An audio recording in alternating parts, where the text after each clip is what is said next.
Hello guys, मैं प्रियांश गौतम आप सभी का फिर बहुत बहुत स्वागत करता हूं आज के वीडियो में। आज की वीडियो में बात करेंगे यार क्लास 12 इंग्लिश या क्लास 10 इंग्लिश कैसे पढ़ना चाहिए। बोर्ड के स्टूडेंट के लिए बहुत ज़्यादा इंपॉर्टेंट होने वाला ये वीडियो। अभी तक क्या हो रहा था कि मैथ्स और फिजिक्स के मैंने बहुत सारा स्टडी मटेरियल प्रोवाइड कराया था और PYQ स्टडी मटेरियल लेक्चर्स वगैरह मैंने आपको दिया था। तो उसमें कहीं पर भी मैंने आपको ये नहीं बताया कि इंग्लिश कैसे पढ़ना चाहिए, कैसे तैयारी करनी चाहिए, किन बातों को आपको सबसे ज़्यादा ध्यान रखना है। तो आज फाइनली वो दिन आ चुका है कि मैं अपने तरफ से आपको बताऊँ कि इंग्लिश कैसे पढ़ना चाहिए और क्या पढ़ना चाहिए और कहाँ से पढ़ना चाहिए। तो फाइनली डिस्कस करेंगे और इन चीज़ों के बारे में बताऊंगा, बोर्ड में पेपर प्रेजेंटेशन के बारे में, हैंड राइटिंग के बारे में, नीटनेस के बारे में और कॉपी कैसे चेक होती है, एग्जामिनर कैसे होते हैं, उनके बारे में हम थोड़ा सा समझेंगे डिटेल में। तो स्टार्ट करते हैं आज का वीडियो। सबसे पहले बात करते हैं। फर्स्ट स्टेप है नीटनेस। आपकी कॉपी में नीटनेस होना बहुत ज़रूरी है।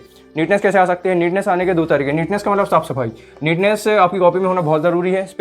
स्पेस का मतलब यह है कि आपने क्वेश्चन लिखा, उसके बाद आपने एक लाइन छोड़ा, स्पेस छोड़ दिया है ना, एक लाइन स्पेस छोड़ा, फिर आपने नेक्स्ट क्वेश्चन लिखा, नेक्स्ट क्वेश्चन का आंसर लिखा, सॉल्यूशन लिखा, फिर उसके बाद आपने फिर उसका एक गैप छोड़ा, स्पेस छोड़ा। हाँ, तो बेसिकली स्पेस रखने से, स्पेस आपकी कॉपी में अगर होगा, स्पेस मतलब सिर्फ एक लाइन का, एक क्वेश्चन आपने लिखा फिर आपने एक स्पेस दिया। स्पेस देना बहुत जरूरी है। अगर आप डायरेक्ट एक क्वेश्चन एक के नीचे एक लिखते आओगे तो उसमें क्या है, कंफ्यूजन बहुत हो जाएगा, है ना, कॉपी बहुत भरी भरी दिखेगी। तो उसमें क्या है, एग्जामिनर को एकदम ऐसी कॉपी दिखनी चाहिए कि उसको मजा आना चाहिए पढ़ के, एक बार में देख के लगना चाहिए क्या कॉपी है। तो उसमें स्पेस का बहुत बड़ा रोल होता है। आपने एक क्वेश्चन लिखा, फिर आपने एक लाइन का गैप दिया, फिर लिखा, फिर गैप दिया। तो लिखते समय आपको क्या रखना है, पहले आपने लिखा, फिर आपने गैप दिया, फिर आपने लिखा, फिर आपने गैप दिया। तो इससे होगा कि आपकी कॉपी में एक बढ़िया सा पैटर्न बन जाएगा, राइट। उसके बाद आपको ध्यान रखना है अंडरलाइन। जैसे आप क्वेश्चन लिखते चले आ रहे हो, फॉर एग्जांपल आप लिटरेचर सॉल्व कर रहे हो, है ना, उसमें बहुत बड़ा 5 मार्कर 3 मार्कर का कोई क्वेश्चन है, उसमें आपको इंपॉर्टेंट मार्क कर देना है ना, अंडरलाइन कर देना है। अब अंडरलाइन किसको करेंगे? जो मान लो कोई कैरेक्टर है, कोई इंसिडेंट है, तो मान लो कोई कैरेक्टर मिस्टर लैम्ब है, तो उसको आपको अंडरलाइन करना है ना, कोई भी एक वर्ड आ सकता है, तो उसको आपको अंडरलाइन करना बहुत ज़रूरी है। इससे होता क्या है, एग्जामिनर जैसे ही देखते हैं ना कि भाई ये क्वेश्चन है, इसने अच्छे से लिखा हुआ है, बिल्कुल लाइन छोड़ के, मतलब एक लाइन हर क्वेश्चन में, और लाइन छोड़ने में साथ में आपको अंडरलाइन करने के साथ लाइन भी खींचना है ना। आपने क्वेश्चन लिखा, स्पेस छोड़ा, लाइन खींचा, स्पेस छोड़ा, लाइन खींचा, क्वेश्चन लिखा, स्पेस छोड़ा, लाइन खींचा, बस इस तरीके से आपको पूरी भरते आना है, राइट। तो इस तरीके से आपको ध्यान रखना है। अंडरलाइन आपने किया, अंडरलाइन बेसिकली कैरेक्टर को बताना है कि भाई ये कैरेक्टर आया, ये इंसिडेंट हुआ, ये स्टोरी रही, मेन प्रॉब्लम तब आई, तो इसमें आपको अंडरलाइन करना बहुत जरूरी है। लिटरेचर में या कोई भी ग्रामर आप कर रहे हो तो इसमें अंडरलाइन करना बहुत जरूरी। इससे क्या होगी, नीटनेस आएगी, है ना। तो क्या बोला मैंने अभी तक, एक कॉपी है, उस कॉपी में क्या करेंगे, हम एक क्वेश्चन लिखेंगे, क्वेश्चन का सॉल्यूशन लिखेंगे, एक लाइन का गैप छोड़ेंगे, उसमें अंडरलाइन करेंगे, है ना। मैं ऐसे बता रहा हूँ कि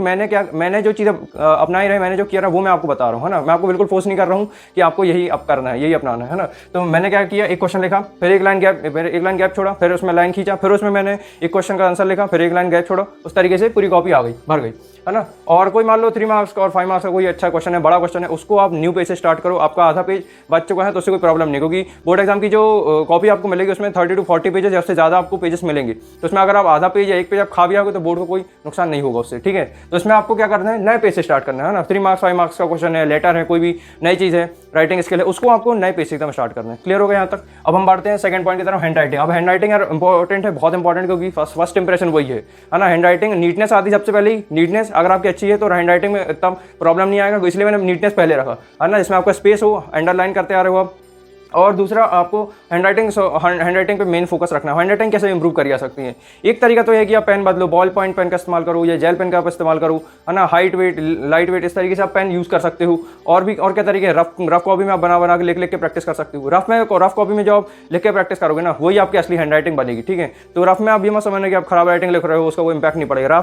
रफ में आप जैसी हैंड राइटिंग लिख रहे हो उसका फाइनल कॉपी में, फाइनल बोर्ड एग्जाम की कॉपी में बहुत मेजर इंपैक्ट पड़ेगा। तो रफ में ही आप अच्छी हैंड राइटिंग लिखने की कोशिश करो, तभी आपकी हैंड राइटिंग बोर्ड एग्जाम में भी अच्छी इंप्रूव हो सकती है, ठीक है। तो ये तरीका मैंने बता दिया। हैंड राइटिंग 4 to पेजेस, हाँ यहाँ पे टिप है, 4 to 5 पेजेस आपको स्टार्टिंग में एकदम ऐसा लिखने हैं। इंग्लिश में या कोई भी फिजिक्स या केमिस्ट्री कोई भी सब्जेक्ट में बात करूँ तो 4 to 5 पेजेस आपको ऐसा लिख देने हैं बोर्ड एग्जाम में जो एकदम मजा आ जाए, मतलब लगना चाहिए उसमें कहीं भी कोई गलती गुंजाइश नहीं हो, मतलब कहीं कोई मिस्टेक नहीं, कहीं कुछ नहीं, है ना। नीटनेस, मान लो कोई क्वेश्चन आ गया यहाँ से गलत हो गया तो उसको आपको सिर्फ एक लाइन, मान लो आपने लिखा PRY, मैं अपने नाम लिख देता हूँ, है ना। इसको ऐसे घुट करने की जरूरत नहीं है। क्या करना है, इसको सिंपल एक लाइन से काट देना है ना। मान लो एकदम ऐसी सिचुएशन आ गई यहाँ पे उसको काटना ही पड़ेगा, सिर्फ एक लाइन खींचो, है ना। उसको घुट करने की जरूरत नहीं है, सिर्फ एक आप लाइन खींच दोगे ना, तो उससे क्या है, तब भी आपकी नीटनेस बनी रहेगी, ठीक है। समझ में आ रहा है, समझ पा रहे हो, फील आ रही है? तो इस तरीके से आपको कुछ छोटी छोटी चीज़ें जो बहुत बड़ा इंपैक्ट डालती हैं आपकी कॉपी में, है ना, 4 चांद लगाती हैं। तो इस तरीके से नीटनेस पे हमने ध्यान दे दिया, हैंड राइटिंग पे ध्यान दे दिया। इस वीडियो के खत्म होने के बाद आप एक चीज़ कर लें, वो एक्शन जरूर ले लेना, ठीक है। अब बात करते हैं फॉर्मेट की। फॉर्मेट इज़ वेरी इंपॉर्टेंट, है ना। फॉर्मेट रट के जाना, अगर आपसे कुछ नहीं बनता है, ग्रामर आपकी डूबा हुआ, आपसे कुछ नहीं बनता, आपसे इंग्लिश भी नहीं आती, तो आपको फॉर्मेट का बहुत ध्यान रखना है ना। मान लो लेटर टू एडिटर है जो हर बार पूछा ही आता है, तो उसमें आपको फॉर्मेट याद रखना है ना। Sender address, date, receiver address, subject, salutation, है ना, इस तरीके से आप लिख सकते हो, है ना, योर्स फेथफुली, नाम आ जाएगा XYZ। तो ये क्या होते हैं, फॉर्मेट होते हैं ना, letter to editor, invitation, notice, इस तरह की चीज़ें बहुत इंपॉर्टेंट होती हैं यार ग्रामर में। ग्रामर टच कर रहे हैं यहाँ पे, तो फॉर्मेट का आपको ध्यान रखना है ना। ऑल्दो मैं रिसोर्सेज प्रोवाइड कराऊंगा आगे चल के इंग्लिश के लिए कि फॉर्मेट क्या होता है, कोई भी लेटर का, कोई भी चीज़ का। तो इसमें आपको क्या बोला मैंने, फॉर्मेट का बहुत ध्यान रखना, राइट। तो ये 3 चीज़ टच हो गई। 4th पॉइंट पर हम आते हैं, टाइम।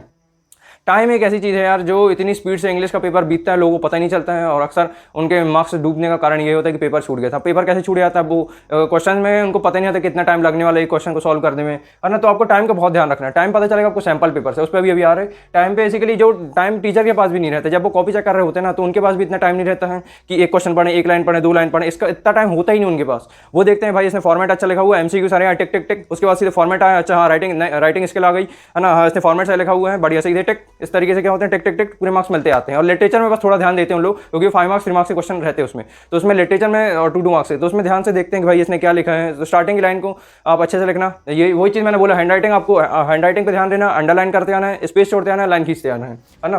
तो इस तरीके से आपको टीचर क्या होगा, जल्दी से पढ़ेंगे, हाँ इसने अंडरलाइन किया हुआ, सीधा आपको मार्क्स दे देंगे, आगे बढ़ जाएंगे। तो इस तरीके से आपकी कॉपी जल्दी से जल्दी चेक हो, है ना।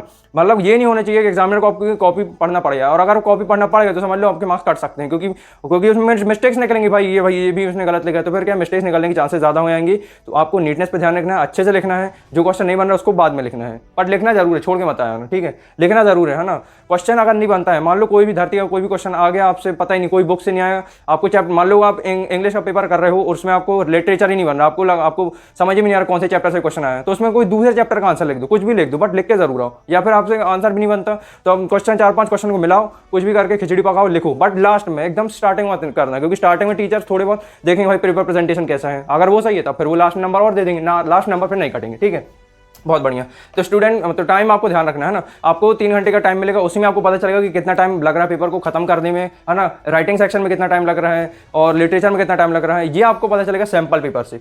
सैंपल पेपर से आपको क्या पता चलेगा, पैटर्न पता चल जाएगा, पेपर में MCQ है, ये है, राइटिंग स्किल है ना, इन्विटेशन है, तो आपको सैंपल पेपर से इसकी प्रैक्टिस कर सकते हो। यहाँ पे प्रीवियस ईयर क्वेश्चन का भी उतना ही रोल है जितना सैंपल पेपर का, ठीक है ना। तो उसमें आपको ध्यान रखना है कि सबसे पहले टाइम देखना, टाइम कितना लग रहा है आपको एक क्वेश्चन को सॉल्व करने में। तो एटलीस्ट 2 सैंपल आप पेपर करके, बट मैक्सिमम ये होनी चाहिए कि इसमें जितने आप ज़्यादा कर सकते हो इंग्लिश में सैंपल पेपर, उतना आपको बेनिफिट होगा। तो सैंपल पेपर में कंजूसी नहीं करेंगे हम क्या करेंगे, सैंपल पेपर अच्छे से सॉल्व कर लेंगे, 5 से 10 निकाल लेंगे, और से ज़्यादा कर सकते हो 15 तक कर लेना, क्योंकि टाइम बहुत होता है ना। इंग्लिश के लिए 15 to 20 डेज ही बहुत होते हैं, है ना, बहुत टाइम होता है इंग्लिश में प्रिपेयर करने के लिए। मेरे आई थिंक 85% या 86 मार्क्स कुछ आ रहे हैं उसमें इंग्लिश में, है ना। तो मेरे को याद है कि मैंने कैसे कैसे अपना पैटर्न बनाया था, स्ट्रक्चर बनाया था, कैसे कैसे पढ़ा था, तो अभी भी याद है मेरे को, है ना। तो मैं कहीं भी आपको बिल्कुल फोर्स नहीं कर रहा हूँ कि आपको एकदम यही अपनाना है ना। मेरा काम था, मैं जिस रास्ते पे चला हूँ, अब उस रास्ते पे चलना है नहीं चलना है वो आपके हाथ में है, ठीक है। तो मैंने सब कुछ बता दिया यार, फॉर्मेट बता दिया, टाइम का आपको ध्यान रखना है, टीचर के पास भी टाइम नहीं होता है, तो उसमें आपको अच्छे से लिखना है ना, और बढ़िया लाइन खींचते आओ। इन दोनों चीज़ों का ध्यान रखो। सैंपल पेपर यूज़ करो कि भाई ये क्वेश्चन है, ये फॉर्मेट है, फॉर्मेट रट लूँ, बट फॉर्मेट रटने के नहीं, फॉर्मेट समझना है क्या बोला जा रहा है, और उसको प्रैक्टिस करना है। सैंपल पेपर से प्रैक्टिस करोगे तो आपसे समझ में आएगा कि स्टार्टिंग कैसे करें, एंडिंग कैसे करें। और कोई भी आप मान लो इन्विटेशन कर रहे हो, आर्टिकल कर रहे हो, कुछ भी कर रहे हो, उसकी एंडिंग एकदम अच्छी होनी चाहिए, है ना, हैप्पी एंडिंग होनी चाहिए, क्योंकि एग्जामिनर जैसी पढ़े तो लगेगा हाँ यार मतलब हैप्पी एंडिंग है, अच्छे से इसने स्टोरी को एंड किया है, तो नंबर पूरे मिल जाएंगे, ठीक है। तो पूरे इसी के साथ, शिद्दत के साथ आप तैयारी करो, बढ़िया प्रैक्टिस करो, फोड़ के आओ, फाड़ दो, जो भी करना करो, बट तैयारी करो, नंबर आने चाहिए, और आगे जो भी है रिसोर्सेज मैं आपको प्रोवाइड करा दूंगा, ठीक है। बस खत्म करते हैं इसी के साथ आज का वीडियो, ठीक है। सब कुछ पॉइंट क्लियर हो गए। नीटनेस पे आपको ध्यान रखना है, hand writing, format, time, sample paper, बस इस वीडियो के बाद आपको एक्शन ले लेना है, ठीक है। तो बस पढ़ाई करते रहिए। Wish you all the very best, thank you so much. और कॉन्फिडेंट रहना, एकदम हारने नहीं है, अभी से हार नहीं मारना, एकदम फोड़ के आना है, ठीक है। All the very best, bye.